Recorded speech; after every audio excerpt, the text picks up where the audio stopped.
Nos quedan tal vez 100 años de combustibles fósiles disponibles. Stephen Cawley.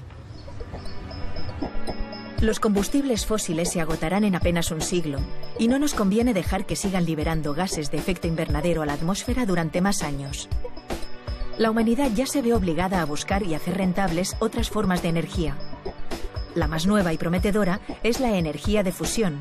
Es la energía de las estrellas, la misma que produce el Sol y que alimenta la vida que conocemos. Hoy en Redes, el físico Stephen Cawley nos pone al día de los avances en la carrera por conseguir reproducir en la Tierra la energía de las estrellas, que llegará a ser virtualmente inagotable, segura, sin emisiones de carbono a la atmósfera ni residuos radiactivos de larga duración. Esperamos que este duro reto sea pronto una realidad.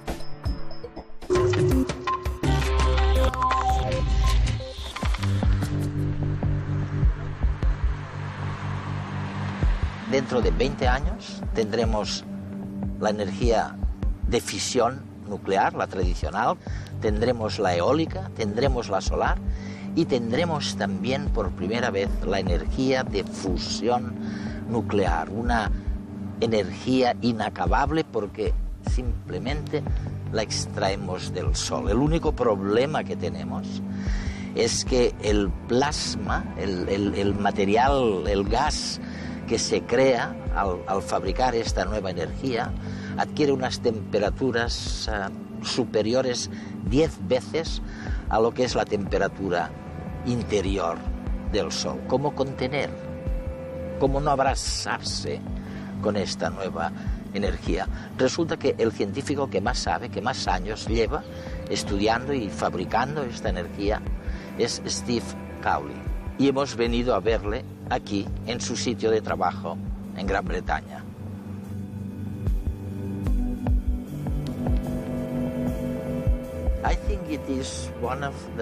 Creo que una de las cosas más lógicas que he leído en los últimos 5 o 10 años, la dijiste, bueno, la escribiste tú. Afirmaste que la energía dejará de ser un recurso basado en el carbón, el hierro o lo que sea, para pasar a ser un conocimiento. Obtendremos energía a partir del conocimiento, no de los recursos.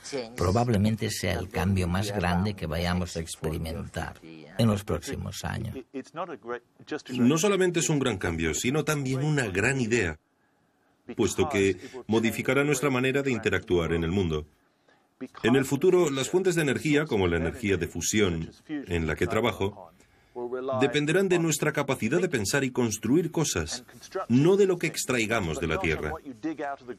Dejaremos de depender del carbón, del petróleo o de los recursos que tengamos en cada país.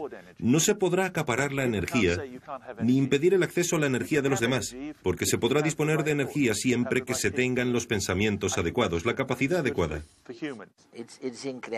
Es increíble porque todo esto significa una gran transformación. En Inglaterra se produjo la revolución industrial gracias a que había recursos para obtener energía. El carbón y el hierro abundaban en Gran Bretaña y probablemente suceda lo mismo con la mayoría de los países árabes en la actualidad. Ellos disponen, de petróleo fósil. Pero tú dices, no lo olvidéis, el futuro tendrá que ver con vuestro cerebro, con vuestros conocimientos. Nos olvidaremos de estos recursos. Bueno, si pensamos en lo que sucederá de aquí a 50 o 100 años, sin duda que hay 3 fuentes energéticas que tendremos que dominar para abastecernos. La primera es el sol. Nos abasteceremos de la energía solar. La segunda fuente es la fusión nuclear, que es el campo en el que trabajo. Y la tercera es la fisión nuclear, lo que tenemos ahora en las centrales nucleares.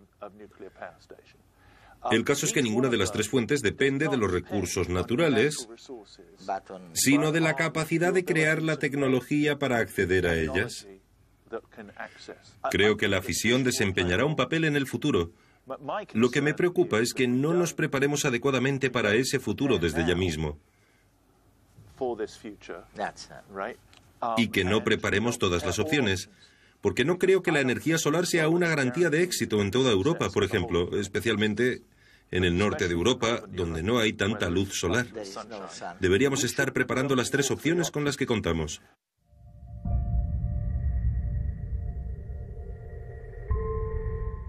Para el año 2050, se calcula que la población mundial habrá crecido de los 6.600 millones de personas actuales a unos 9.000 millones. La mejora de las condiciones de vida podría conllevar también un aumento del doble o el triple de las necesidades energéticas actuales. Y actualmente no existe una tecnología única capaz de abastecer estos requerimientos. Por otra parte, necesitamos con urgencia fuentes de energía no contaminantes. El cambio climático es ya una realidad de consecuencias imprevisibles. Ante esta situación de lucha contra reloj, necesitamos soluciones efectivas a gran escala. En este sentido, se perfilan 3 candidatas limpias, 3 energías que se cree que resultarán clave para nuestro futuro más cercano. La primera de ellas es la energía solar. A pesar de que, aparentemente, todos son ventajas, lo cierto es que su eficiencia queda todavía lejos de capacitarla para hacerse cargo de forma global de las necesidades energéticas del mundo. Es una opción viable en determinados países, entre ellos España, pero no suficiente.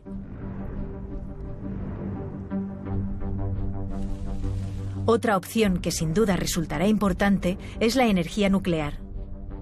Constituye una manera segura de obtener energía libre de emisiones de carbono a la atmósfera, pero no cuenta con la simpatía de la gente debido al problema de la radiactividad.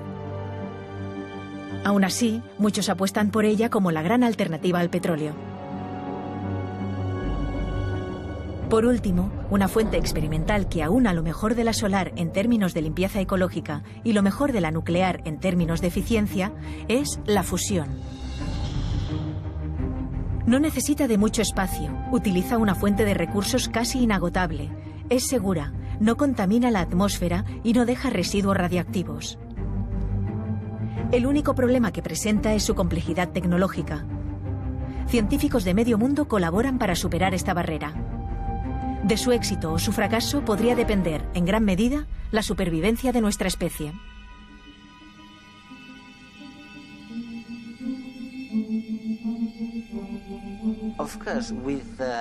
La energía de fusión nuclear apenas necesita espacio, ¿no? Vamos. Correcto. No contamina, además, nada de emisiones de dióxido de carbono en la atmósfera. Y luego es prácticamente inagotable. Ok. Pero si esto es así, ¿por qué estamos tardando tanto? Creo que en el año 1991 se consiguió energía de fusión nuclear por primera vez, más o menos. Sí. Luego, en el 2018, se dice que habrá la primera planta experimental de fusión nuclear. Muy bien. Pero luego habrá que esperar hasta el 2030 antes de que esta energía pueda difundirse a través de las redes eléctricas de los distintos países. Así que no será hasta el 2030, por lo menos. Bueno, creo que hasta bien entrada la década de 2030 no conseguiremos niveles significativos de electricidad. Tarda tanto porque es muy difícil. Pero ahora estamos suficientemente cerca como para saber qué acabará pasando. La fusión es una fuente de energía sorprendente porque en realidad todo lo que hacemos se debe a la fusión. La energía del Sol surge del proceso de fusión y el Sol es lo que al fin y al cabo crea las condiciones para que surja el petróleo y también el carbón. Y también nosotros. Y también nosotros. Eso es. Y la energía del Sol procede de la fusión nuclear. La fusión es una manera muy primitiva, por así decirlo, de crear energía, puesto que lo que hace es partir de núcleos atómicos pequeñitos y unirlos para crear núcleos más grandes. Sin embargo, es difícil unir dos núcleos. La razón es que los núcleos se rigen por dos fuerzas. Una cuando están separados. Si tuviera dos núcleos así, habría una fuerza electromagnética que haría que se repelieran. Solamente se atraen cuando están muy cerca. Y para acercar dos núcleos, hay que acelerarlos a temperaturas altísimas. Cuando se encuentran y están suficientemente cerca, esa fuerza que denominamos interacción fuerte los une y mantiene unidos, de modo que esos dos pequeños núcleos formarán un núcleo mayor.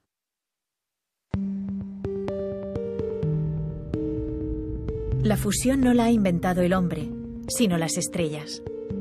Esta reacción es precisamente lo que hace que el Sol brille y haya vida en la Tierra. ¿Pero qué es exactamente? Para entenderlo, tenemos que hacer un pequeño recorrido por la tabla periódica, una especie de mapa ordenado de los elementos que componen nuestro universo. En la parte inferior están aquellos cuyos átomos son más grandes y de núcleo más pesado. Algunos de ellos tienen tendencia a dividirse para convertirse en átomos más pequeños, como los del centro de la tabla. La reacción química en que esto se produce se llama fisión y libera energía. Es lo que ocurre dentro de un reactor nuclear. En él, un átomo del elemento uranio se rompe, formando kriptón y bario y liberando energía. En la parte superior de la tabla están los elementos cuyos átomos son más pequeños y de núcleo más ligero. Muchos de ellos tienen tendencia a juntarse y convertirse en átomos más grandes. La reacción química en que esto se produce se llama fusión y también libera energía. Es lo que ocurre en las estrellas. Se juntan dos átomos de hidrógeno para formar helio. Este, a su vez, puede formar carbono y este, oxígeno. Y así, hace miles de millones de años, se fueron creando todos los elementos de los que estamos formados. Lo que los científicos persiguen es controlar este proceso. La reacción más sencilla que puede ocurrir en este sentido es cuando se juntan dos formas de hidrógeno, una llamada deuterio y otra tritio. Juntas dan lugar a una forma de helio, que inmediatamente se rompe liberando un neutrón y un montón de energía. Sin embargo, que esta reacción se produzca en condiciones reales no es tarea sencilla. El problema no está en encontrar los ingredientes. El deuterio se obtiene fácilmente del mar, y aunque el tritio no está en forma libre en la naturaleza, se puede crear a partir de otro elemento, el litio, que sí es abundante y se encuentra en la corteza terrestre. Entonces, ¿por qué no utilizamos la fusión ya como fuente de energía? En realidad, lo difícil es que el deuterio y el tritio se quieran juntar. Su tendencia a fusionarse solo se da cuando están lo suficientemente juntos, y para ello deben estar a 150 millones de grados de temperatura. Para que se desarrolle la fuerza fuerte, son necesarias temperaturas altísimas, me imagino. ¿De qué temperatura estamos hablando? En el Sol la fusión tiene lugar lentamente y ocurre a 15 millones de grados. Pues bien, el experimento aquí, en mi laboratorio, alcanza los 170 millones de grados. Esos son 10 veces, más de 10 veces la temperatura del centro del Sol. ¿Y cómo demonios se mantiene el orden en una situación así? Me refiero a que no podéis contener ese calor con madera, ni con hierro, ni con acero. Con nada, ¿no? No, es evidente que no, porque ya sabes que algo tan caliente haría que el hierro se derritiera, por no hablar de que algo tan caliente jamás podría mantenerse caliente. Lo que hacemos, y es muy peliagudo, es tomar una pequeña parte de los núcleos que queremos fusionar. Y son núcleos de hidrógeno, de dos isótopos de hidrógeno denominados deuterio y tritio. Y los calentamos dentro de un campo magnético. Un campo magnético. Sí, la fuerza del campo magnético los confina en una especie de jaula. Es una jaula de campos magnéticos que mantiene este gas tan caliente. A medida que lo vamos calentando, no puede tocar las paredes, así que no puede enfriarse. Y cuanto más se calienta, más se acerca al punto en el que empieza la reacción de fusión. Cuando se alcanza una temperatura de unos 100 millones de grados, empieza la fusión y el proceso mejora a medida que aumenta la temperatura. En nuestros experimentos de aquí, en 1997, calentamos menos de 1 gramo a esta temperatura en un volumen muy grande, de unos 300 metros cúbicos. 300 metros cúbicos de plasma. De plasma. y lo calentamos hasta una temperatura superior a los 150 millones de grados. A esa temperatura se empezó a generar energía. Se produjeron 16 megavatios de energía, 16 millones de vatios de energía. Pero se requiere mucha energía para calentar semejante masa de plasma, ¿no? Sí. Pero si lo logras, entonces podemos Más generar energía. Mucha energía es como encender un fuego. La máquina que estamos construyendo, y se está construyendo en el sur de Francia, se llama ITER. En ella, cuando se alcanzan estas temperaturas, se empieza a generar tanta energía que la máquina se calienta por sí sola. Y cuando esto ocurre, es como un fuego. Una vez encendido, puedes retirar la cerilla y seguirá ardiendo. Una cosa, hay algo que me fascina y creo que lo llamáis ELM, por sus siglas en inglés ELM, y significa modos localizados en el borde. ¿Y qué es eso? ¿Es el plasma? Lo he visto en una imagen. A veces no tiene el comportamiento adecuado. De pronto erupta, ¿no? O estalla. Es como en la superficie del Sol en la que de repente se produce una erupción solar. Y Dios mío, si ya resulta difícil controlar el plasma cuando está estable, imagínate. Mira, Eduardo, te lo explicaré. Confinamos este plasma caliente en una jaula de campos magnéticos. Se trata de un gas muy caliente que contenemos con la ayuda de un campo magnético. Y se retuerce, intenta escabullirse. Imagina que intentas contener un montón de gelatina con una cuerda. Pones 2 cuerdas alrededor de la gelatina e intentas aguantarla. Pero se mueve y se retuerce. A veces, si las cuerdas no están bien puestas, se derramará. Habrá una erupción y se derramará. ¿Ves esta imagen de ahí? ¿Sí? Lo que ves en la parte de la derecha es un plasma que está estable, que se mantiene, en este caso, alrededor de los 20 millones de grados. Y se queda ahí, estable, gracias al campo magnético. Pero a veces, si el campo magnético no es el adecuado, ¡pum!, el plasma se desborda. Y tenemos que asegurarnos de que eso no suceda, porque evidentemente no es nada bueno.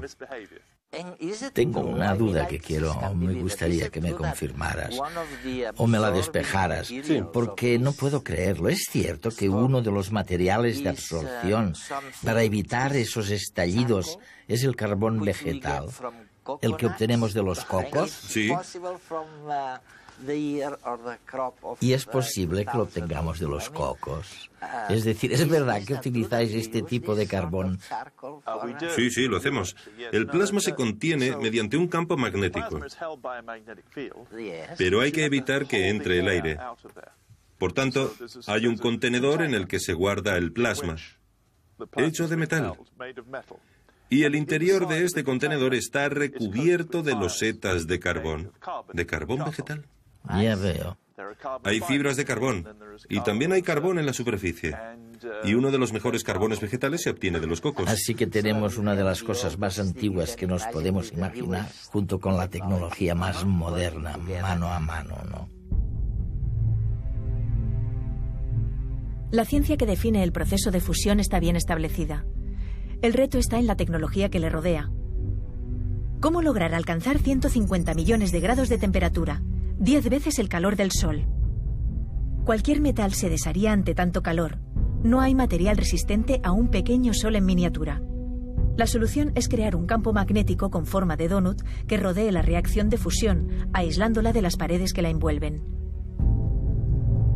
Además, se necesitará muchísima energía para comenzar el proceso, pero si las cosas van bien, después la energía obtenida será 10 veces más potente y no se necesitará mantenimiento.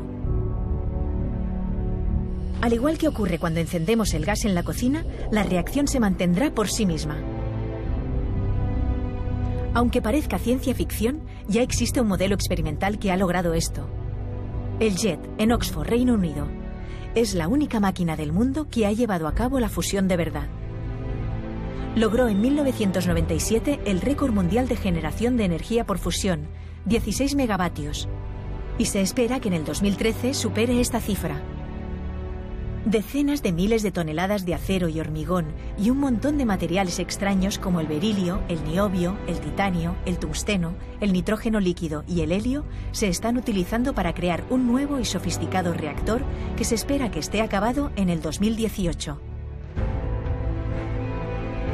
Será entonces cuando comenzará a funcionar el ITER, primer reactor experimental de fusión nuclear, localizado al sur de Francia. La idea es que para el 2030 pueda comenzarse a generar energía para consumo directo a través de la red eléctrica. Su importancia es tal que más de la mitad de la población mundial está involucrada de forma indirecta en este proyecto, que está patrocinado por la Unión Europea, Japón, China, Rusia, Estados Unidos, Corea del Sur y la India. A pesar del elevado coste, las ventajas son inmejorables. Nada de gases con efecto invernadero y lluvia ácida. El material de desecho es reciclable después de 100 años y en caso de accidente, ni siquiera sería necesaria la evacuación de la población más cercana. Teniendo en cuenta que 1 kilogramo de fusión produce la misma energía que 10 millones de kilogramos de combustible fósil, parece que compensa la inversión. La cantidad de litio contenida en la batería de un portátil, combinada con el agua necesaria para llenar a la mitad una bañera, podría dar suficiente combustible de fusión para las necesidades medias de un ciudadano europeo durante 30 años.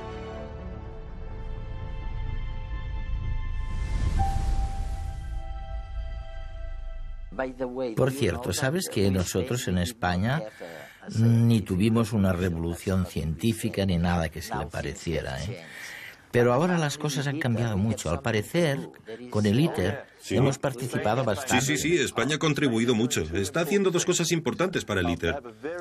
Por un lado, ha instaurado un programa de investigación muy importante para ayudar a garantizar que las cosas se hagan adecuadamente. Y por otro, en Barcelona hay una organización que se llama Fusion for Energy, Fusión para la Energía. Y los ingenieros que trabajan allí se encargan de la contratación del sector europeo para construir una gran parte del ITER. Así que España es muy importante. Mira por dónde tenemos un país con un pasado tormentoso que avanza hacia un futuro bonito, en cierto modo. Sí. Sabes, a algunas personas les resultará difícil imaginar un futuro en el que nuestro uso de la energía proceda principalmente de la energía de fusión. En el futuro, la mayor parte de nuestra energía se generará en forma de electricidad. Utilizaremos la electricidad para muchas cosas, por ejemplo, para conducir automóviles. Creo que en las ciudades predominarán los coches eléctricos en el futuro. Y esta idea me gusta, porque hay demasiado ruido. Yo quiero una ciudad silenciosa. Quiero una ciudad en la que se puedan oír las cosas. Quiero una ciudad en la que se oigan los pájaros. En el futuro, cuando no tengamos coches de petróleo, sino coches eléctricos, todo será mucho más silencioso.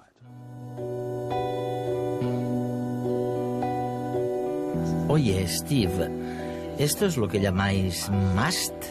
Sí. ¿Qué es MAST exactamente? Esto es MAST. El MAST es un pequeño dispositivo compacto para confinar el plasma a temperaturas muy altas con campos magnéticos. La idea, al final, es construir pequeñas plantas de energía de fusión para construir pequeños soles, cada uno de los cuales tenga una reacción de fusión que genere energía. Utilizaremos cada pequeño sol como una central energética que abastezca un país de energía. ¿Sabes? Queremos llenar Europa de estos solecitos. Ahora lo importante es intentar hacerlos tan pequeños y compactos como sea posible para que su construcción sea relativamente barata y se pueda obtener energía que se pueda comprar. Vamos, que ahora ya crees en la energía de fusión. Sí, claro que creo. ¿Porque realmente se puede generar? Sí, pero, ¿sabes? He consagrado mi vida a este trabajo. Quiero que funcione. Y con esta máquina y con la máquina de Francia, estamos muy cerca de lograrlo. Sin duda, habrá un día en el ITER, en la década de 2020, en el que la máquina será autosuficiente por primera vez. Ese día marcará un hito en la ciencia, y yo estaré ahí. Estaré ahí sentado, mirando cómo actúa el plasma. ¿Será la primera vez?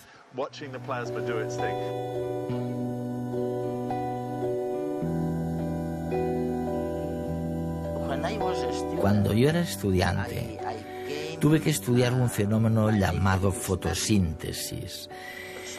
Y resulta que al principio, hace unos 2.000 millones de años, de hecho más de 2.300 millones de años, había tal depredación de bacterias que engullían a otras bacterias que la vida estuvo a punto de extinguirse en el planeta. Pero hubo unos microbios, unas magníficas bacterias que se llamaban cianobacterias. Pues estas cianobacterias inventaron por sí solas algo que consiste en generar a partir del Sol, a partir de la energía de fusión, algo sobre lo que vivir.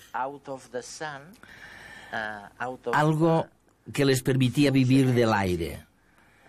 Y siempre me he preguntado, ¿por qué demonios no hemos podido inventar lo que las cianobacterias inventaron hace 2.000 millones de años? ¿Cuál es la diferencia entre la fotosíntesis, la que ellos inventaron, que eliminó tanta depredación del planeta, y la energía en la que trabajamos nosotros, tú? Hay que tener en cuenta, por supuesto, que la fotosíntesis consiste en transformar la luz del sol en energía química. Energía química. La fusión es lo que hace el sol para emitir la luz. En cambio, la fotosíntesis transforma esa luz en energía química. La fotosíntesis puede ser una de las maneras en las que extraigamos energía solar en el futuro y ayudemos a obtener energía en el planeta. Pero la fusión significa dar un paso más e intenta hacer lo que hace el sol, utilizar la manera en la que el sol obtiene su energía para crear pequeños soles en la Tierra. Tenemos que dejar de contaminar el planeta y esta es una manera de hacerlo.